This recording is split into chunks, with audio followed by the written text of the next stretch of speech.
جہاں سر سجدہ ریز ہو، آنکھیں بھیگ جاتی ہو، وہاں پھر کن ہوتے دیر نہیں لگتی۔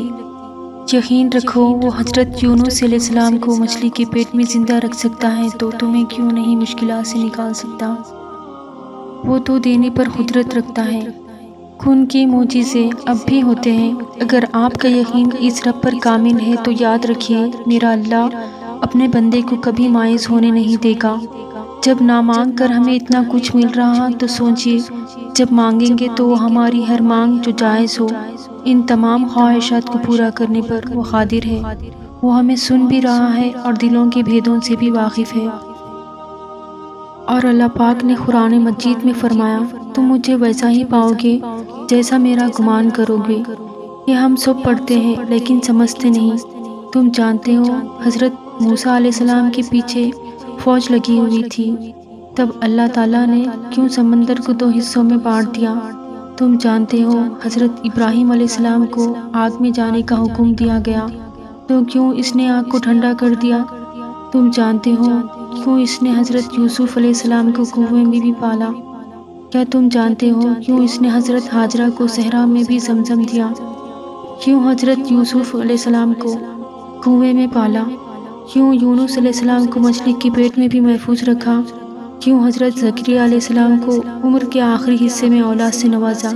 ان سب میں ایک چیز مشابہ تھی، یقین۔ ان میں سے کسی نے بھی ہمت نہیں ہاری۔ انہوں نے یقین رکھا خدا راستہ نکالے گا، اور دیکھو خدا نے راستہ نکالا۔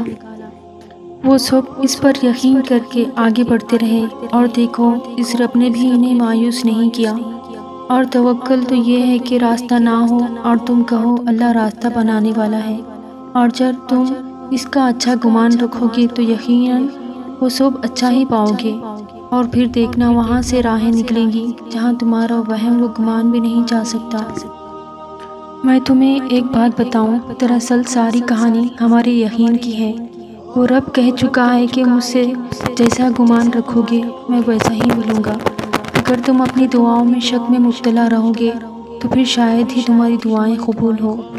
تم یہ یقین کیوں نہیں کرتے کہ وہ تمہیں کوئی اذیت نہیں دے گا؟ وہ ہر ناممکن کو ممکن کر دے گا۔ جب تک تم یقین نہیں کرو گے دعائیں قبول نہیں ہوگی۔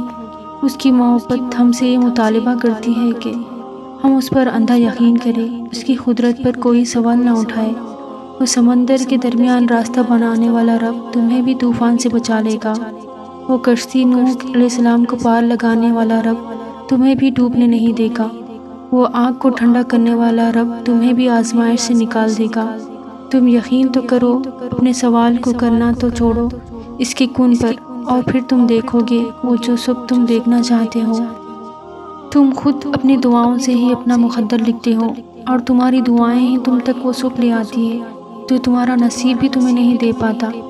اللہ پاک تمہیں تمہاری دعاؤں کے ذریعے ہی آزماتا ہے۔ وہ تاخیر اس لیے کرتا ہے تاکہ تمہارا یقین دیکھ سکے۔ وہ تمہیں ناممکن کے وسوسوں میں الجھاتا اسی لیے ہے تاکہ تمہیں ممکن کی طرف اس کی جانب کھینچ کر لے جائے۔ اس کے سامنے تو پتے کی بھی اتنی ہمت نہیں ہوتی کہ وہ ہل جائے، تو پھر تمہارے ہاتھوں کا اس کے روبرو اٹھنا کیسے بے وجہ ہو سکتا ہے؟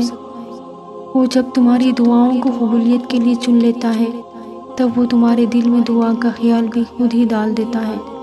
تم سوچو کہ جو مانگ رہے ہو کیسے قبول ہوگا، اور وہ تمہیں خبر ہی ہونے نہیں دیتا کہ اس نے تمہیں ہی تمہاری دعاؤں کی قبولیت کا وسیلہ بنا دیا۔